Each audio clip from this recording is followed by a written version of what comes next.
والعسل والحلويات والجمال التحفة الرائع المستوي القمر الجميل اللي الصوص بتاعها مسويها وتحفة وجميلة، وفي نفس الوقت مفلفلة وجميلة.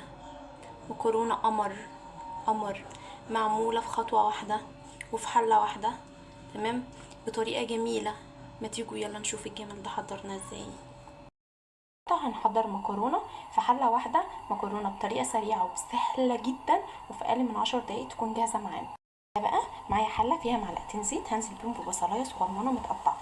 اول ما البصله بتاعتي تدبل وتطلع ريحه هنزل عليها بمعجون الصلصه الطماطم، تمام. لما البصلايه بتاعتي دبلت هنزل انا بصلصه طماطم. الصلصه دي انا مطلعاها لسه من يعني طماطم بسلقها وبعينها في الفريز على وضعها. احط التوابل بتاعتي ومعايا ملح هنزل بيه، ومعايا نص معلقه فلفل اسود، ومعايا معلقه كزبره ناشفه، تمام، ومعايا معلقه بابريكا صغيره بقى.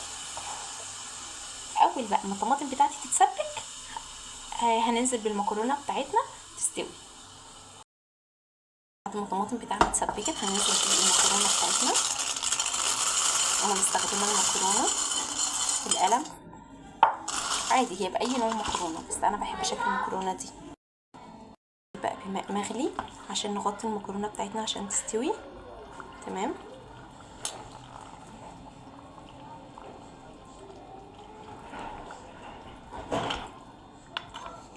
محتاجه اغطي. انا غطيت المكرونه بالشكل ده كده بالماء المغلي بعد ما الصلصه اتسبكت ونزلت بالمكرونه بتاعتي. هسيب بقى المكرونه بتاعتي تشرب الميه بتاعتها، وبعدين نغطي عليها شويه وبعدين تكون جاهزه معانا. احنا في المرحله دي هنعملها معامله الرز، يعني بعد ما تشرب الميه هنحطها شويه على نار واطيه لحد ما توصل لتمام التسويه.